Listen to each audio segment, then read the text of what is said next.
first session on the book discussion on the tiger season by Gargi Rawat. So, a little brief about Gargi. Gargi Rawat is a senior news anchor and an environment reporter who has worked with NDTV 24/7 for the last 2 decades. Gargi has also been the editorial head for some of the best-known environmental campaigns carried out by NDTV, including the Greenathon, Save Our Tigers, and Banega Swachh India campaign. She has just released her first book, The Tiger Season, a work of fiction which has themes of tiger conservation and environmental concerns. A brief about the book. The book Tiger Season tackles the crucial topic of wildlife conservation through a simple narrative and accessible vocabulary and a few dramatic twists. It uses the topic of tiger conservation to initiate a larger conversation with wildlife welfare. It delves into the intricacies of man-animal conflict and how the support of the local populace is integral to the success or failure of any project in the field.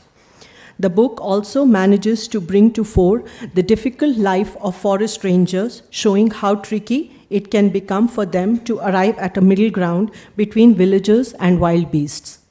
Sunaina Joshi, an urban-centric health reporter, dreams of covering wildlife and the environment. An opportunity arises when her channel commissions a tiger conservation campaign with a Bollywood star.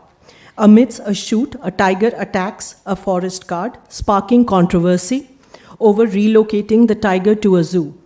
Sunaina becomes the center of controversies, further complicated by clashes with the resort owner. As tensions arise, could her irritation with him turn into attraction? Balancing personal feelings and professionalism becomes a challenge in midst of what she loves.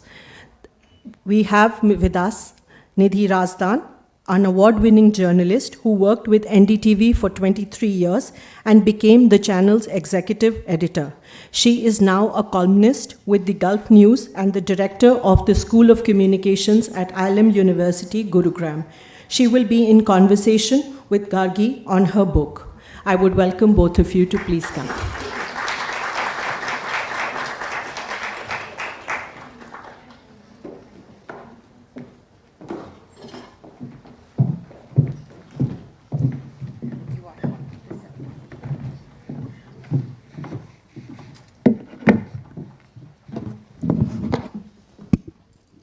Blinding lights.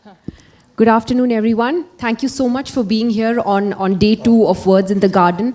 And thank you so much to Gargi for being here. This is a particularly special session for me personally because Gargi has been a colleague of mine for more than 20 years and also a friend. And it's really wonderful to see her evolve into a best-selling author.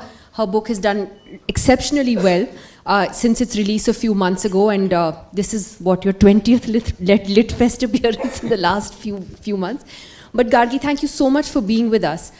No, not at all. And when Nidhi called, obviously, I couldn't miss an opportunity to be on the other side of, Nidhi's interviewed so many people in the past, and now it's my chance to be interviewed by her. And as have you. So, firstly, life in television news is 24/7, literally, right? It's crazy, it's high pressure.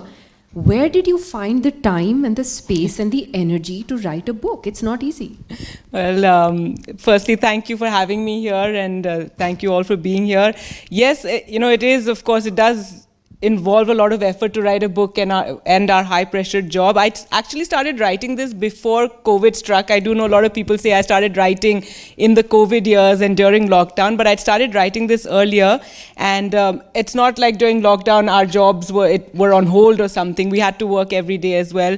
So one has to be very disciplined and take out time and at least spend that 2 hours, 1 hour every day, every other day trying to pen down a few words. And there was it comes a lot from my experience as an environment journalist at NDTV and the opportunities that I got. There were many stories that I wanted to share, and I thought this would be the best way in this sort of fun, fictional way, but as you heard in the intro, it has these themes of conservation that I felt was very important that I wanted to express, which I do in our reportage, of course. But this is another medium to use to express those same issues about environment and tiger conservation. Which brings me to why you chose fiction instead of writing, you could have easily written a non-fiction book based, I mean, given your vast experience in reporting all this. You kind of hinted at it, but was it because you felt it would be easier to connect with younger people like those here if you made it like, you know, a romantic? Yes, I think so, because there are a lot of books that are written on wildlife and environment and, you know, in our Indian context, and that's wonderful, but I feel somehow they preach to the choir. Only those would read it who are already very interested in this subject, as are many, and I'm sure many of you here are also interested in these issues. And so I thought making it a fictional account, it's a story, it's you know, there's adventure, there are light-hearted moments, there's Bollywood, there's romance. So I thought that this would make it a sort of a lighter read. At the same time, you know, people who may not be interested in reading about tigers and conservation and wildlife, maybe they would enjoy reading it and at the same time take something away and, you know, realize what a wealth of wildlife and, you know, tiger parks and jungles that we have, and hopefully spark their interest in safaris and, you know, visiting these, or just at least appreciating what we have in the country. So how much of this is actually based on real life things that happened to you? Well, including the romance part. Tell us. No, well, some experiences, of course, you know, been on so many shoots, and we were very lucky at NDTV that, you know, in our channel under Pranoy Roy, there was a lot of emphasis on environment and wildlife issues, and we did several Save Our Tiger campaigns, which were very iconic at the time. And many people, you know, when we started, it was when tiger numbers in the country were 1411, and, you know, that was the number that we took everywhere, and we advertised it, and we, you know, pushed about it, and we went to the Prime Minister, Chief Ministers about tiger conservation. So one got an opportunity to do a lot of filming, you know, visiting, you know, various tiger reserves and sanctuaries, and having a lot of different varied experiences. Even before our tiger campaign, in fact, one of the first wildlife shows in the country was Born Wild, which our friend Swati Tyagarajan did. I did the Hindi show for that. And so there as well got an opportunity to travel to many parts of the country. And so there were lots of experiences. You'll read the book and some of them, you know, are experiences that happened in the field. Give us an example of one thing that happened. Okay, for example, which actually happened to you. For example, we went to Sariska with Manish Paul. So when there's a little bit of Bollywood in the book, it's because in NDTV we did use a lot of celebrities during you know, our coverage of these issues, be it Greenathon, the Tiger Telethon, or even Swachh Bharat. For Save Our Tigers, we had Amitabh Bachchan, and we also used to rope in various celebrities to go to the parks and, you know, film with them, because again, like I said, you know, it's a fun way to attract more people to the issues if you have a Bollywood face. So we were with Manish Paul in Sariska, and we were you know, waiting to get new word of the tiger. There was one tiger that was moving, and the forest department was going to tell us about, you know, where exactly it was, when suddenly we realized there are all these bees that were buzzing around us. And we were basically under a beehive, and because of the jeep and the fumes, it had disturbed them. And suddenly Manish Paul was our focus, because if our star gets stung, or especially on his face, that shoot would be over. So there's an incident like that in the book as well. One of the main issues when we talk about man-animal conflict, which is there in my book, is the episode that happened in Ranthambore. There was this very famous tiger there called Ustad, the T24. And it was in 2015, I think, that he killed a forest guard. And that was the fourth person who had been killed by this particular tiger. And the earlier ones had, I think, kind of got hushed up or something. So the forest department moved the tiger out to a zoo. But suddenly there was this huge hue and cry from tiger lovers, which is wonderful that people are so passionate about tigers, that, you know, they feel that, you know, they want to go, and people did candlelight vigils, they marched in the streets. But I went to report on it, and all the tiger experts that I spoke to, be it Valmik Thapar, Anish Andheria, Ulas Karan, they all supported the forest department, because if you have a tiger that is killing people or has killed people, you want to, you know, remove any sort of problem animal, also because the locals were fearful, and you have to have the locals on your side when you do conservation. It's very important. And I felt a lot of people who just visited Ranthambore, photographed Ustad, and, you know, loved the tiger, were very their sentiments were just overridden with this love for the tiger without any sort of appreciation for the forest department or any sort of understanding of what the locals, the villagers who live around the park were going through. And I did a report and we carried it, and then I got highly criticized and trolled, as one says, by the tiger lovers, which is very unusual because, I'm somebody who has reported on these issues. So that is also something that I've expressed in the book. I feel there's a lot of people who are the tiger lovers. You have to also understand conservation is not just about one particular tiger. It's about all the animals in the park. So if you for the sake of one tiger, if you offend or make the local population hostile, it damages the entire the effort for conservation. So coming to the crux of the book, which is conservation, which you are so passionate about, where do you see India's tiger conservation journey, first of all? Like you said, when you started reporting on this, our tiger numbers were very low, and we seem to have more than made up for that now. Well, it's over 3,000, yes. And is that enough? I mean, should it be more? Where are we at? I know, they say at the time of independence, there were like 40,000 tigers at the turn of the century, much, much more. I mean, it's a contested number, so if one says it, sometimes, somebody's like, no, it's this or it's that. But right now, the number of tigers, we've been very successful. End of the day, I see the glass is half full, and India does have 70% of the world's wild tiger population. And that's amazing given all our challenges as a developing country, as a very poor country, and that we've managed to conserve so many, forest spaces and protect animals, protect wildlife. Tiger is just a symbol of the larger wildlife that one has managed to protect in this country, given that we have so many pressures on when it comes to development and welfare of people. So 70% of the world's wild tigers are here. Of course, there are 5,000 tigers in captivity in the US, but that's a different matter. And there are 13 tiger range countries. And, a lot of these countries have just a handful, like, Malaysia, they're the tigers on the brink. In Russia as well, the Amur tiger, you have very few. So it's incredible that India has managed to do this. And the effort is on to now look at tiger landscapes. While we do have Ranthambore and a Bandhavgarh and a Corbett, one has to now look at, the entire landscape, and some of the parks have tigers, go to the other areas which are not so populated. But I think it's an amazing feat for India, and one that we must be very proud of and continue to talk about, because end of the day, the tiger is such an animal, it's so charismatic that there'll be children in Sweden or Switzerland who'll never even go near a tiger forest. But if you ask them, what's your favorite animal, they'll say the tiger. Because it is such a, attractive and animal, and people come from all over the world to India to see it. I think we're the only country where one can actually go for safari and see a tiger. Like if some of the parks like Ranthambore and Bandhavgarh, one is more often than not lucky to see a tiger. And other countries, I've been to Russia as well, and you don't see any animals, like leave alone tigers, you barely see any animals. So it's quite incredible to see the wealth of wildlife that one has.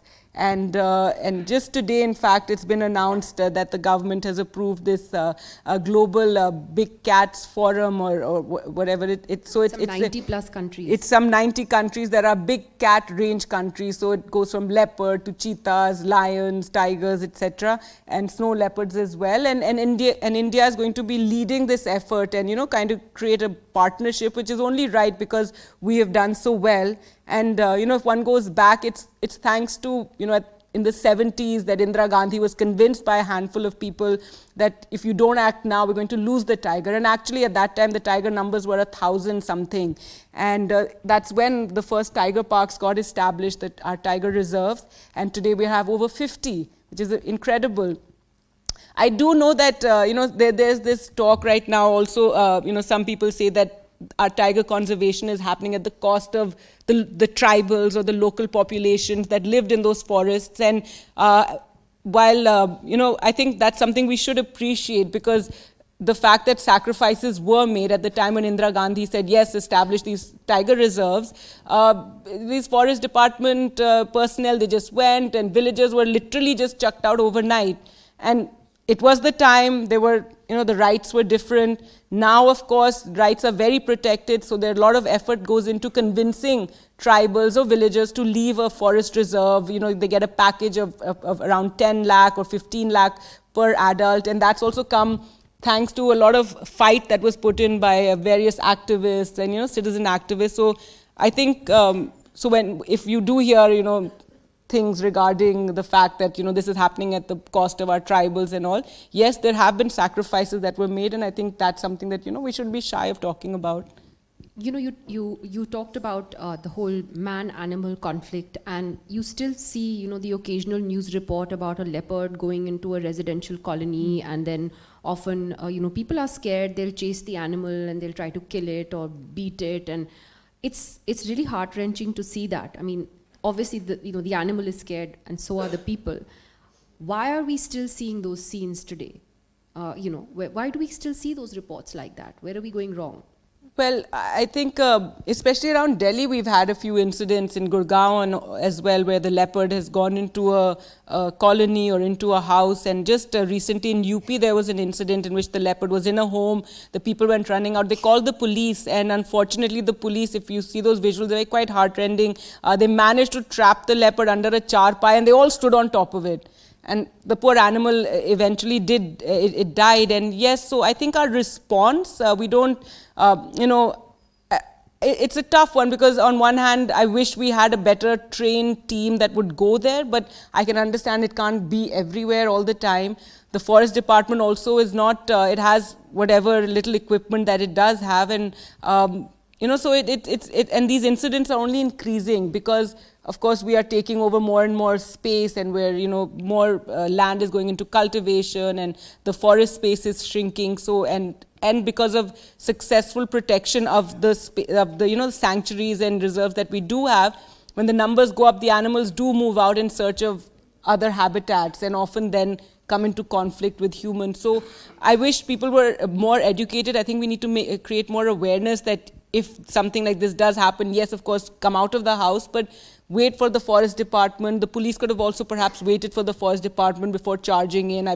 One of the officers was injured on his leg, and at the same time, if I was in that situation, it's difficult. I mean, if the animal is attacking you, and so they did what they could, but the poor animal got squashed. So yes, and at the same time, you have to also react fast, because there have been incidents in which a leopard that was finally, after it had killed domestic animals, it was caught. But the villagers were so angry, they went to the forest chowki, and they found the animal in the cage, and then they just burnt it. They poured kerosene and burnt it. So that sort of anger is also there. So it's a tough one, and we're seeing more and more incidents of conflict just now with elephants as well. In South India, we had 2-3 people who were killed, and it became a big issue. So these things, have to be thought about. There has to be political will, administrative will to deal with these situations. By the way, we're going to open this up to questions from the audience in a few minutes. So if you do have something you'd like to ask Gargi, and I'm sure she's open to any question, please do raise your hand. So in another few minutes. But what I thought was really interesting in your book, Gargi, was that it talks about, conservation is at the heart of it, but you're trying, you're bringing all these different perspectives, whether it's, local populations, how the media covers the story, and also, for example, you mentioned it earlier about, the forest rangers and what they go through.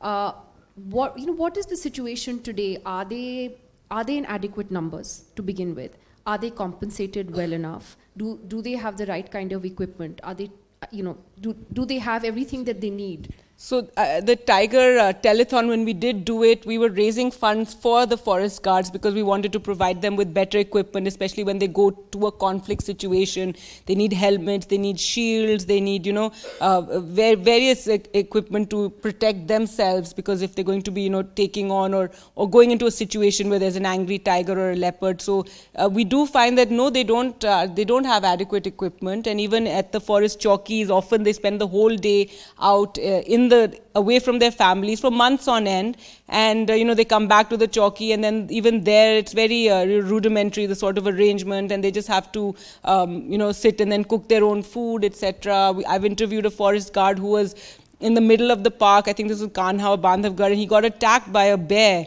and and even there, then to reach, to go out to the hospital, it took quite a long time. And so these are the kind of challenges they undergo, and they don't carry weapons. I think only in Kaziranga and Assam is the forest department allowed to carry weapons, because there you have the other threat of militants, etc., the groups over there. So usually they just have a lathi, and they're protecting the forest just with the lathi. And in terms of adequate numbers, no, very often state governments, like even the police, we don't have adequate numbers. They have not hired enough. So even the forest, we find a very similar situation. So, and they are the ones who are now protecting, our green wealth, as it were. And so I do feel, and that's why I've talked about it, that they do need to be appreciated more, and perhaps more effort made to, compensate them better, because I think we've realized that our forests is what is protecting us from climate change. It's our best protection. So when we say save the tiger, we're actually saying save ourselves, because thanks to the tiger, these beautiful this biodiversity gets protected. And more and more now people, there's talk of planting forests and protecting forests because of the changing climate, because of the extreme weather that we're seeing when we talk about heavy rainfall or storms, etc. And the best protection is, the forests, or like the mangroves in the Sundarbans, where also we have tigers. That's what protects Kolkata from getting, these massive ocean storms coming in. So, all that needs to be thought about. And so, therefore, yes, our forest department that is protecting this needs to be appreciated better.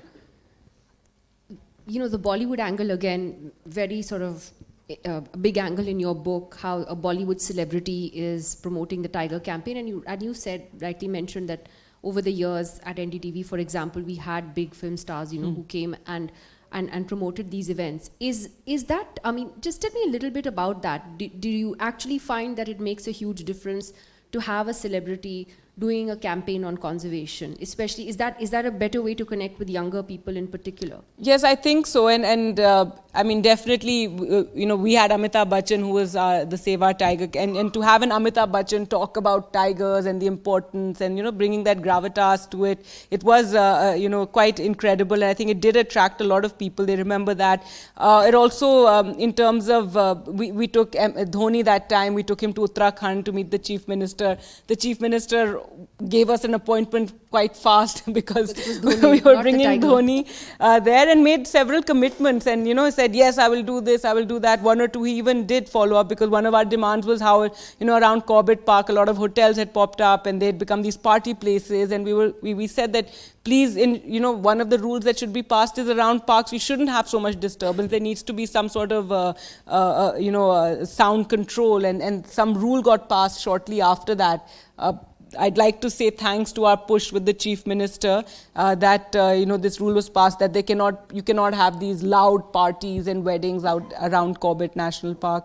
So yes, so celebrities open doors with. I think even our politicians love celebrities, and so that was one aspect. But definitely, I think if we did many shows in which we took Bollywood stars and celebs to the forest, and I think it got more eyeballs, more people liked watching it because of them. They got attracted. They may not watch just a show on tiger conservation and forest, but if you have like a Diya Mirza or a Priyanka Chopra or somebody, going and doing this, filming this, it did attract more people to it. It does make a difference. Diya Mirza is a committed environmentalist. In fact, Diya Mirza, because we brought her onto the first Save Our Tigers campaign, and when she heard about all the issues, she got very interested. And Bittu Sehgal, who has the Sanctuary magazine, very passionate about wildlife and tigers. So in Bombay, she caught him. She's like, I just want to know everything about this. And that began her path, this journey where today she's quite an established ambassador and, advocate for wildlife and animals. And it started with our Save the Tigers campaign. I'd also like to say here in the book, when I talk about the kind of journalism that is being done by Sunaina Joshi. I think it harks back to an earlier time when Nidhi and me had just started our journey in journalism and reporting, and when we would focus on issues that mattered rather than what it's become today, where it's the latest sensational story, who said what, communities, Hindu, Muslim, etc., political debate, screaming, shouting. It wasn't like that when we first got into the media, and so we could do these kind of stories that really mattered, and do these long format reports, etc. You had a series called India Matters. Yeah, we literally had a series in which we went to all corners of the country and brought about issues that should be focused on, and agreed. Again, how many people watched that? Maybe it was a slower type of news, etc. But those stories got done, and I'm sure at that time I think the public wasn't so into this sort of entertainment news that has now is what has evolved. I think that is also something one needs to think about, that the audiences also matter. I think each one of you, I don't know how many of you are media students, but even whatever you're doing, management, etc., all of you have a responsibility to, engage with and consume news, the right kind of news, and realize when you're being played by the kind of sensationalism that is, become very commonplace today. So do we have questions from the audience, especially the students? Would anyone like to raise their hand? Come on, guys. You can ask her anything. Yes, ma'am, please go ahead. No, I'm not a student. That's No, okay, sure. ma'am. I would like to talk about this, what you have to say about this forest officials. They are under-equipped, like you said. And unfortunately, they are also responsible for all the poaching and, hunting, and they are aiding and abetting all that. Yes, ma'am. In some situations that does happen, and it's unfortunate that, like I described to you about the forest guards, the kind of challenges they have, and sometimes it does happen that they might get enticed out of just greed or making more money, etc. But this is why this relationship with tourism, and that's also something that I talk about in the book. It's very important to have tourism. Somehow, when I first started reporting, tourism was almost considered like, oh, it's a bad thing. It's like commercial. You have those, you have all those photographs one sees of lots of jeeps and one tiger, but one needs to understand that does happen, though that has also been controlled, but it's important to have tourists because it also is more eyes on the park. So like a Corbett, a Ranthambore, a Bandhavgarh, whenever something little untoward happens, a tiger goes missing or something happens, because they have so much tourism, immediately one hears about it and people have been there.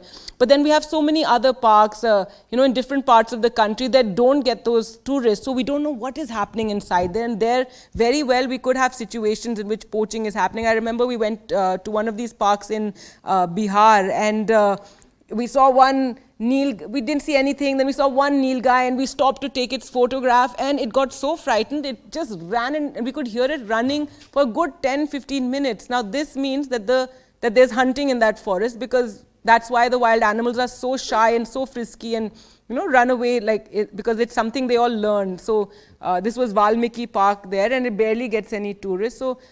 So we need a lot more eyes on the park, and the forest department, while yes, there may be a few, but let's not paint all of them, with the same brush. And which is why it's important to have more NGOs, more people watching, more, criticism. I don't know why we're so scared of criticism anymore.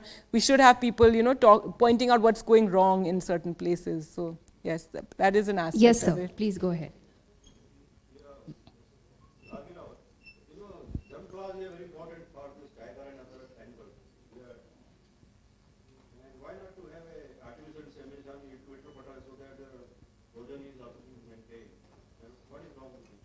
With what? Sorry, I didn't. Artificial insemination, fertilization, or germ crop preservation, how you are doing? For tigers? Yeah. Well, sir, we actually don't, because tigers are very good breeders. If you just leave them be, they're not like the great pandas. The pandas are like a breed that should just go extinct because they barely breed. They have to be pushed constantly and all. But tigers, if you just leave them, give them, undisturbed space, they multiply very fast. So I don't think that's ever been much of a worry as far as the tigers go. It's just been a concern that the poaching of tigers has been a concern, and that the demand for tigers and tiger skin, tiger bones, etc., all comes from China, and very often it's the tribes that are involved in the poaching. And like I said, a lot of these places which have been successfully, conserved the tiger population, it's been a bit too, well, one wouldn't say too successful, but the numbers have really gone high, and very often the younger tigers move out. And I know that when I visit Corbett and Ranthambore, Bandhavgarh, they say, where do these tigers go? Because they move. A lot of our tigers are actually found outside of protected spaces, and that's also where the poaching happens. So that is something that one needs to, think about. I know people have said we have 3,000 tigers, we should have 10,000 tigers, but that also needs some thought, because 3,000 just to maintain this population, it's challenging. There's, conflict that's happening. 10,000, I don't know, but at the same time, yes, like I said, we have parks which have very few tigers. We have parks that have a high number. So we need to have the sort of the landscape management and this movement of tigers. Yeah.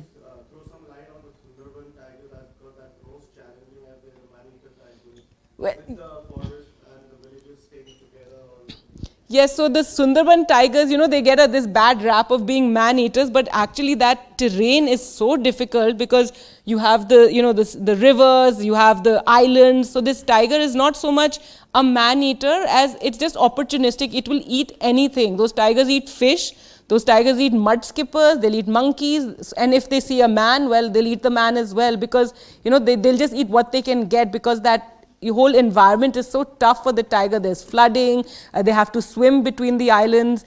I've been there thrice, unfortunately never seen a tiger. I really wish I had. The closest we got to once was when the forest department took us on an island, and took us to a place where they said, oh, maybe from a watchtower, didn't see. Anyway, coming back, and our camera person, Mandakini, we were an all-women crew. That's another thing at NDTV. I think a lot of women colleagues were there. So our camera person, she got stuck in mud, and she was literally knee-deep in mud, and all of us are trying to pull her out when the forest personnel says, oh, look, tiger pug mark. We were so we got quite frightened for a second, because you don't know, are you being watched somewhere by this tiger? And that was a bit of a scary experience, but yeah. They swim. Again, this mask thing, I think, has become a bit of a lore for the Sundarbans. It was something I think the forest department said, because a lot of them go on these boats into these very narrow creeks. So the tiger, if he sees you, he just comes across and he'll grab you. So there was this sort of or something spread that the tiger, if he feels your eyes are on him, then he will not attack you. So then what happened was, the forest department gave them masks to put on the back of their heads. So while they're rowing, the tiger will feel like if he's trying to attack from the back, he'll feel eyes are always on him. But I don't know if that really... Have you ever had a close call? Have you ever had a close call on a safari? Not really a close call, though I've heard of, other people when tigers have been upset and, mock charge the vehicle. I think once the only experience was in Gir, actually, with lions. We were there. Again, you go on this shoot, you have just a four-day shoot which you have to do. It's very low budgets, etc., as it used to be. And we were 1.5 days had passed and we hadn't seen a lion, so we were very under pressure. And there was this some water body, and we decided to get down and film over there. And we were filming, and the forest guard decided to go up the hill. Meanwhile, this was Swati, myself, and a camera person, Gautam. And suddenly, from this, because we were filming and we were very intent on what was happening, and suddenly I see all these animals are running, or some deer, etc. And then we looked up, and there was this lion, and that forest guard had obviously disturbed this lion. So it was coming running down, and it stopped and looked at us, and we stopped and looked at this lion, and then it ran. So there was Swati and myself, and then and suddenly Gautam, the camera person, he decided to run back to the jeep, and Swati and me, I don't know what came over. Left you there. Forget that. I don't know what came. I don't know what came over us. We grabbed Gautam, said, "What are you doing? Let's go get the lion." And we started running behind the lion. Yeah. And the lion had run away. And then after a minute of running, we just stopped, and we suddenly looked at each other and said, "What are we doing?" We're running after a lion. So that was, of course, when he came back, when he told Pranoy that story, he was like, "No, come on." And we're we were so fixated on getting a shot of a lion that we just ran after the lion, but thankfully nothing Before I come to more questions, I mean, how many of you here like watching wildlife shows or documentaries on Discovery, etc.? I think, yeah, quite a large number of people here, many people here. What is it like to film it? There's also like special lenses that you have, right? To be able to zoom in very close up. Yeah, it's a very... The whole experience is actually very different from what the rest of us have done. No, it is, and a lot of luck and a lot of, patience is required, and a lot of... So if you're lucky and you spot the animal, then of course you try and stick with the tiger or the lion or whatever you see for longest. And then a lot of it happens on the editing table. For example, we got these shots of there was something, these monkeys got disturbed and they were running away. Later we got shots of the tiger. So later when we edited it, we showed the tigers walking, the monkeys are running away. The peacock is like flying off. So it just, you create a little bit of drama, you add the music, etc. But we've been lucky that we managed to film some really great shots, which even today, I think I filmed it like 20 years ago, even today we use it. There was, we were in Bandhavgarh and there's a very famous tiger there called B2. And luckily we managed to be there when he was sitting in the water, and our camera person, she was filming, etc. And suddenly the tiger got disturbed and it went up and then it snarled, and I can't tell you, all the jeeps, everybody got quite shaken up. And what had happened was some tourist who was at the back, in one of the jeeps at the back, had gotten down and had walked onto the side. Now these animals are very used to jeeps because that looks like one big mass, which is why they say never stand up immediately or something, because that breaks the shape of the jeep. But anyway, this tiger wasn't bothered. He could see all these jeeps. He's seen them before. It doesn't bother him. But when he saw these two figures on the side, he suddenly got very disturbed and then he snarled. But we got a great shot. So that was something that we were very lucky with. And even today we use that shot of this tiger snarling. I think it's one of the only ones that we have. So yes, it's challenging. A lot of luck, a lot of patience is required when one films in the... Have you ever filmed snakes? Because I'm really scared of snakes. Yes, we did. We went went... scared of them? No, and I think I think I have something of a high threshold for grossness. So because we filmed this python in the Madras snake park, this python swallowing a chicken, and I think Mrs. Roy and Dr. Roy are like you. They have the same aversion. They're like, you cannot use that shot. But like, no, but it's so beautiful. Look at how it's swallowing the chicken, and the chicken is. They're like, can't see it. No, they're like, you can't use it. So. Yeah, and so we had some great experiences. We actually went with one of these tribals called the Iruvas, I think it was They're known in Tamil Nadu for snakes, capturing snakes. And so we went with them one morning, and this thin old man, old lady, and they're just walking through the field. So looks like nothing. Suddenly they're looking at something. I don't know what it is. They could tell. Then he goes following whatever it is. He reaches some sort of a mound. And he starts digging. And I'm like, what is he doing? And we're filming. And suddenly there's like this python sitting inside there. So I don't know, it was incredible to see. I don't know what he saw, maybe a broken leaf here, a little bit of a slithering there, whatever it was, shining on the ground. How he managed to track that snake was incredible. But yeah, and we managed to film it coming out. So you're very brave. I can't even listen to it. Any more questions? Yes, to the young lady. So I'll come back to you in a second. Yes. Go ahead. So, as we all know, there's this Vision Project, Gagra, by Anand Ambani. So, do you think it is beneficial despite many people viewing it as a publicity stunt? Okay, so what I do know about this Anand Ambani's project is that he, I believe, was obsessed with animals from a young age. I remember hearing this story in Ranthambore when he was small, and he'd come to Ranthambore and he wanted to go for a night safari. And he was told, you're not allowed night safaris in Ranthambore. And he was upset. So I believe one of the employees of Ambani said that, don't worry, beta, when we buy Ranthambore, then you can do the night safaris. That didn't happen. But what did happen is that they did get this whole Vantara for him. I know he's very fond of animals, and yes, if he does, more with that money in terms of rewilding. I think there are a lot of spaces where one can actually take over, these lands. Like I was talking about how we need to do landscape management. So what is the need of the hour is that between various parks like Corbett and Rajaji in Uttarakhand, you need forested areas so the tigers can move easily without disturbance. So, so things like that. So there are all these NGOs that are making an effort for rewilding certain areas, creating more forests so that the animals can move easily. I know that a lot of us had reported, and there were PILs filed for this national highway near Pench. And finally, it got made after much effort, after much campaigning by everyone. And now they made these flyovers so that the animals can pass underneath. And now, of course, it's talked about like, oh, see, we have done this, because you have all these visuals from various Western countries where they've done this. And now I know authorities like to boast, see, we did this. But I know how much effort it took, how much campaigning and NGOs criticizing, which again, this is why I'm saying criticism is important, and going to the courts and finally, the national highways had to spend a lot more.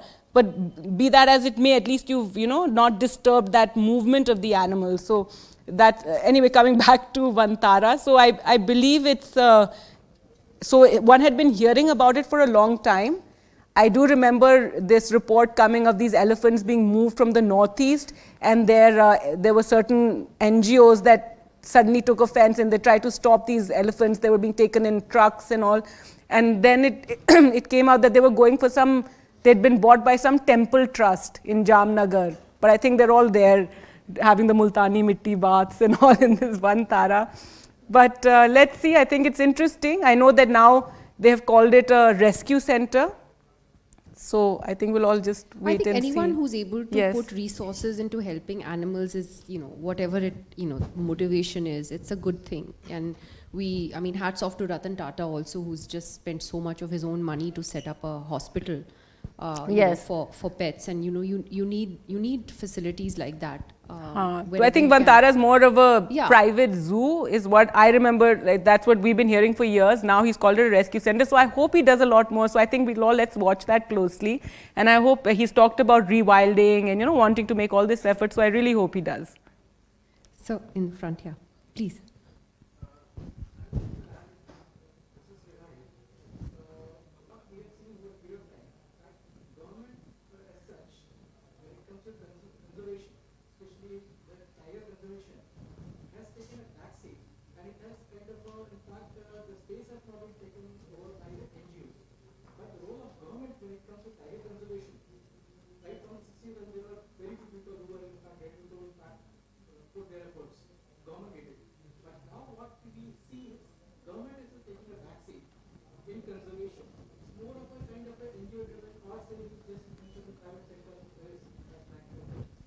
I wouldn't agree. The government is very much there, but I think we need a balance, because it's very important that you have NGOs, government, even the resort owners and, those around who are part of the tourism in the area. They need to all work together.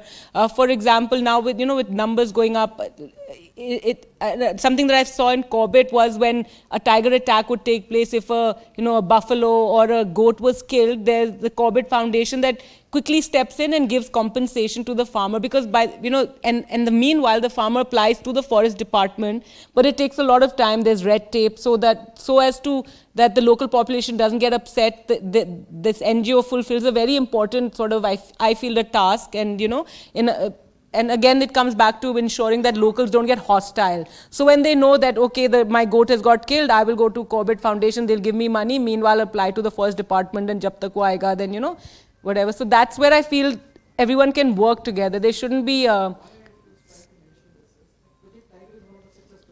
yes.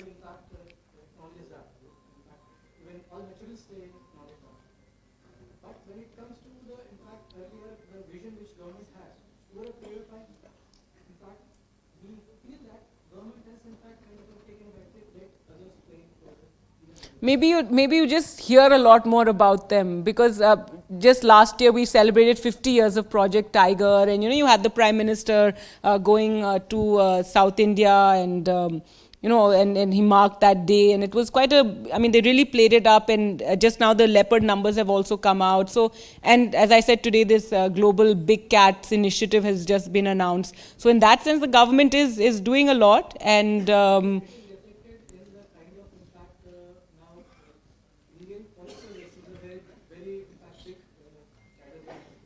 big? Yes. But now most of them will seek like postings to some other departments after a certain period. So that's where the impact kind of. Yeah, I sincerely feel in the forest department we should have a wildlife department, so that you have officers who are actually passionate about wildlife rather than those who are not so interested and they get posted to a tiger reserve and they're like, kya karna hai? Can we get a question from one of the students? Guys? You all like wildlife, you watch, you not have a question about wildlife, you don't have a question, something to do with Gargi's profession? Media students. Oh, there is, okay, there, please, yes, sorry, I can't see, the light is like really in my face. Go ahead.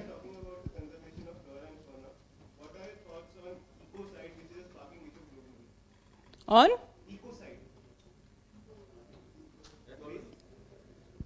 Ecocide.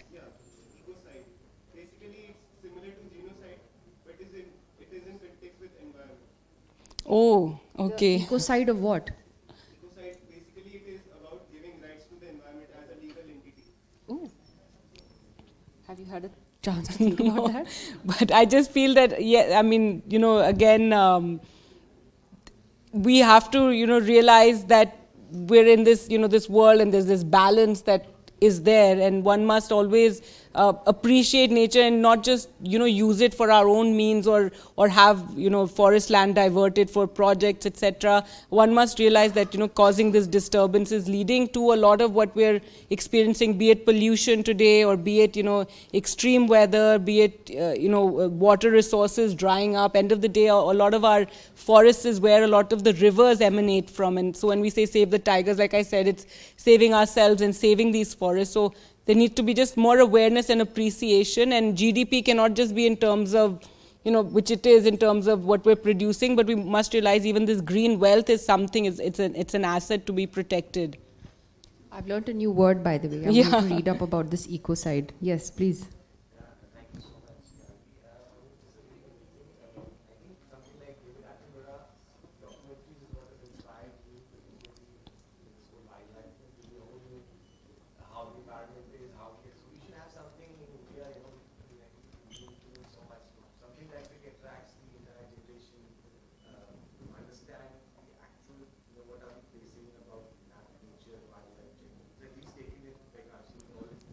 That's right, it requires a lot of funds. So I think there are a lot of struggling wildlife filmmakers, etc. So maybe, an Anant Ambani can put his money in there so to have more films. But yes, definitely, I think we need more films, documentaries, and, done. Did you do an episode of Born Wild with him? Or was No, that Swati had did? interviewed him, yes. But definitely, I think we need to talk more about this. Recently, there's this series called Poacher, I think, which has come out. And that also talks about it's a true thing, what happened a few years ago in terms of elephant poaching. So things like that. So it's fiction, but it's real. So that's very interesting. And I think more, films and documentaries or fiction, if they're made like that, it would get more people attracted or at least learn about it, because awareness is very important. So that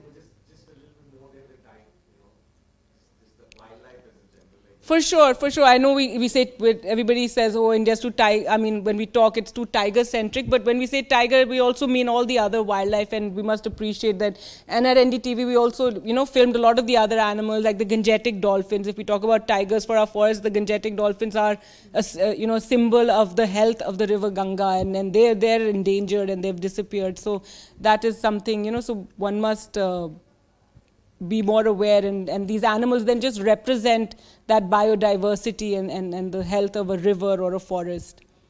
We have time for one more question. Ideally, I would be very happy to see one of the students raise their... Oh, yes, lovely, please.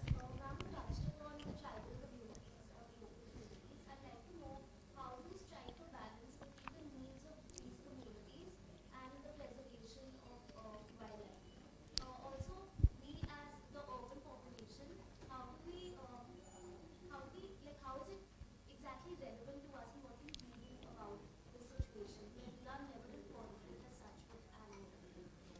Well, I think there it's just to be aware and consume the news correctly and be more interested in this wildlife related information and share wherever you can. But yes, about the tribal community, as I said, a lot of sacrifice was made by them at the start when they were moved out from these forest areas for these sanctuaries and reserves that were set up at the time.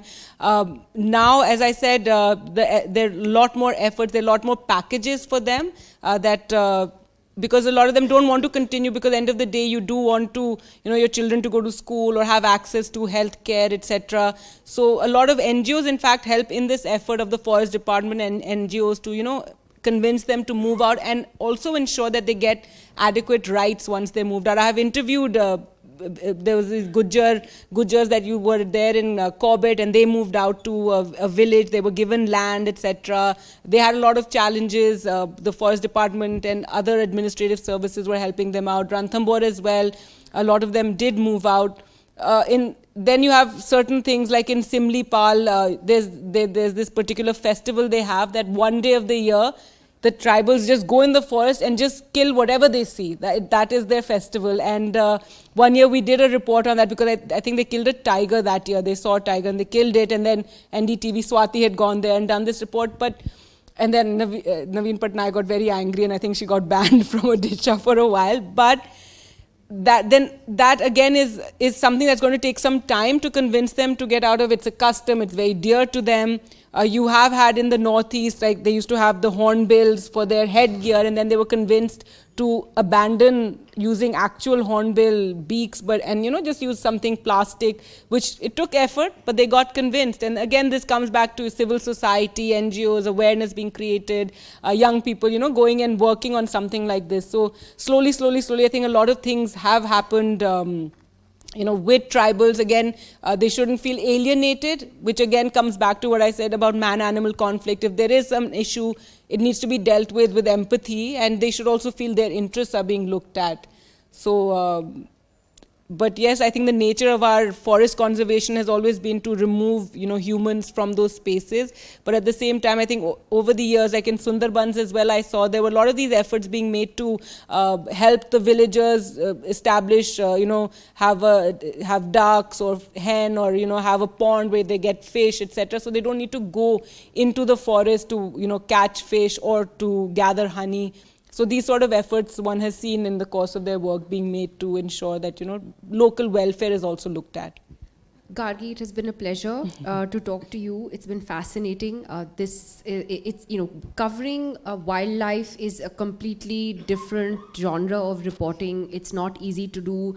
And India has it's not happening enough anymore, I have to say. It isn't, exactly. It's not happening enough. You've been lucky, I think, to have lived in that era when there was money, there were resources, and the support of an organization that allowed you to do Very that. True. So thank you for actually writing about it and bringing it out in this book. Any plans to write another book, or anything at all up your sleeve? Well, I do want to write a follow-up to this book, and then something maybe later about the media, what one has seen in the course of their career. That'll be a few chapters that we both contribute to. Thank you so much, Gargi. A big round of applause for Gargi Rawat. Thank you so much for having me here.